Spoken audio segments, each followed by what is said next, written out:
श्री पुरुषोत्तम भगवान की जय। मूर मुकुट वंशी वारे की जय। श्री पुरुषोत्तम माश की जय। अगस्त ऋषि राजा को अनेक प्रकार के आशीर्वाद देकर जब जाने लगे तो राजा की पतिव्रता रानी ने आकर भक्ति पूर्वक अगस्त ऋषि को पांचांग प्रणाम किया। अगस्त ऋषि ने सौभाग्यवती होने का आशीर्वाद दिया। मुनि को सिर झुकाकर रानी हाथ जोड़कर पुनः राजा और रानी दोनों ही अगस्त ऋषि से बोले, महाराज मेरे पास अटूट संपत्ति है, अकंटक राज्य है,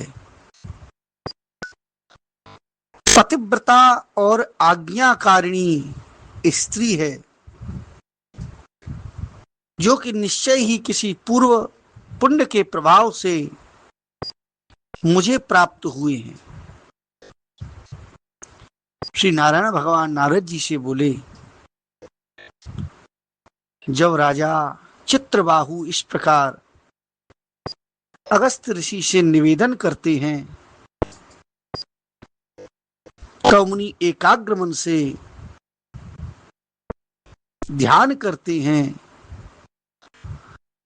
और राजा को बताते हैं कि किस पुण्य से यह सब अकंटक राज्य, पतिव्रता, आज्ञा कारिणी स्त्री और अटूट संपत्ति कौन से पुण्य से इन्हें प्राप्त हुए। ऋषि ने ध्यान लगाया और अगस्त ऋषि बोले, राजा मैंने तुम्हारे पूर्व जन्म का चरित्र जान लिया है। तुम्हारे पूर्व जन्म का संपूर्ण इतिहास मैं तुमसे कहता हूं, सुनो। चमत्कार नामक नगर में तुम पहले जन्म में शूद्र जाति में मणिग्रीव नाम से प्रसिद्ध थे। तुम जीवों की हिंसा करने में सदैव लगे रहते थे, अनीश्वरवादी थे, ईश्वर को मानते नहीं थे, नास्तिक थे तुम। तुम्हारा स्वभाव बड़ा उग्र और दुष्ट था।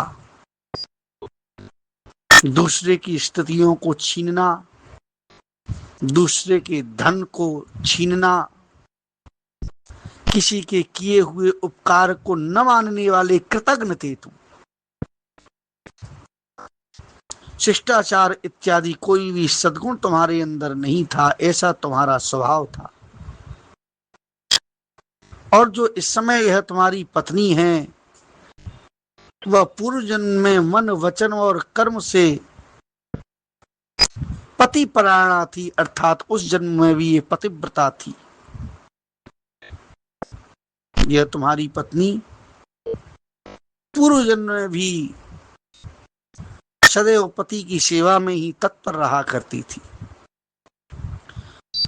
पाप कर्म के कारण तुम्हारे भाई और बांधवों ने तुम्हें जाति से भी बाहर निकाल दिया, जाति बहिष्कृत कर दिया था।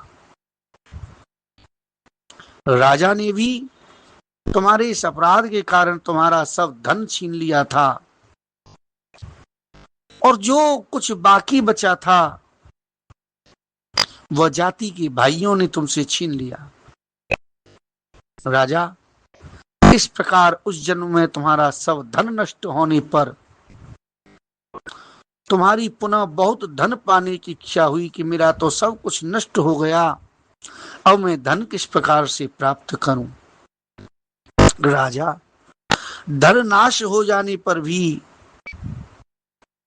तुम्हारी पत्नी से सती स्त्री ने तुम्हारा त्याग नहीं किया, तुम्हें छोड़ा नहीं, किंतु अन्य जनों से तिरस्कृत होने के कारण तुम उस नगर को छोड़कर वन में चले गए।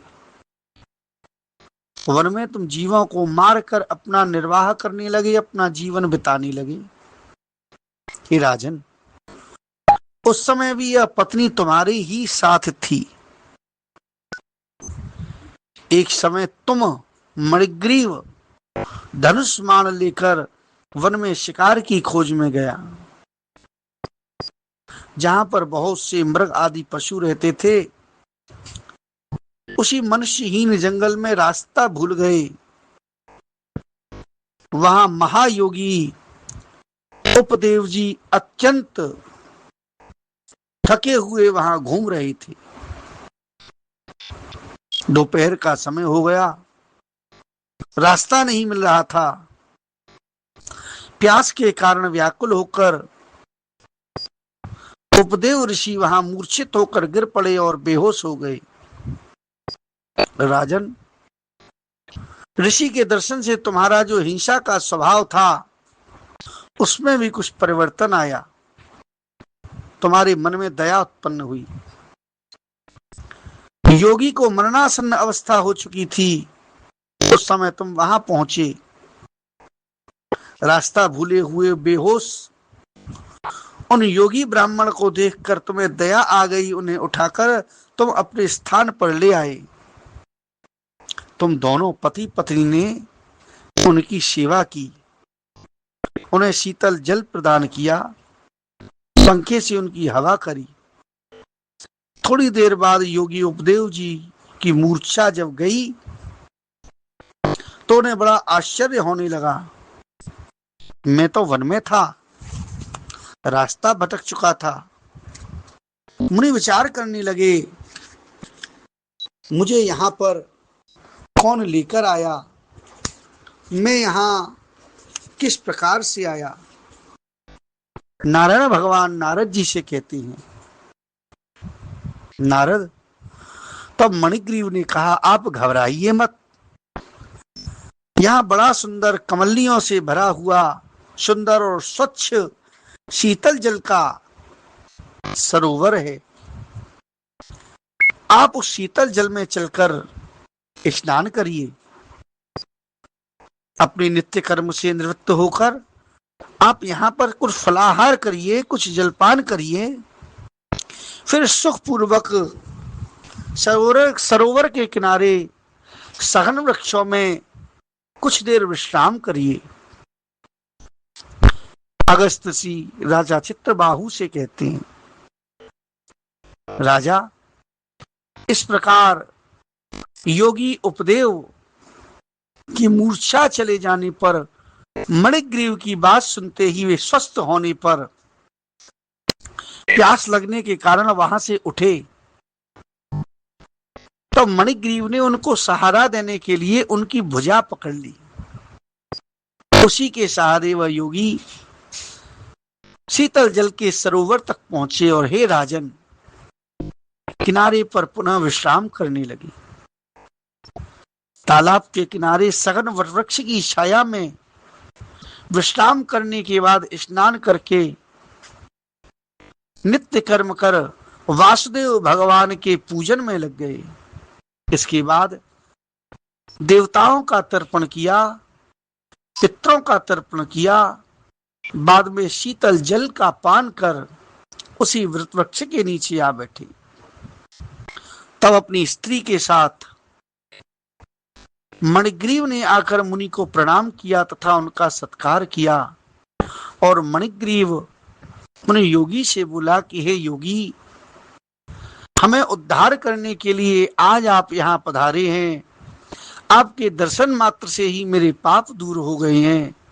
यह कहकर वह अपनी स्त्री से बोला, अरे सुंदरी, पके हुए जो आम के फल हैं वह जल्दी से लेकर आओ, देर मत करना, और जो भी कुछ सुंदर मीठा फल हो वह भी लेकर आना।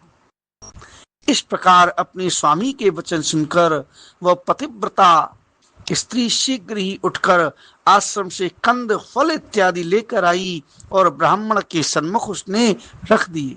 मणिग्रीव बोला, हे श्रेष्ठ मुनि जी, इन फलों को आप स्वीकार करें तथा हम दोनों को कृपया कर आप कृतार्थ करें। तब उपदेव जी परम प्रसन्न हुए और कहने लगे, अरे भले आदमी, मैं तुझे जानता भी नहीं, तुम कौन हो, अपना परिचय दो। तब मणिग्रीव अपना परिचय देता है। बोलिए मुरली मनोहर लाल की जय, पुरुषोत्तम मास की जय। 23वां दिवस की कथा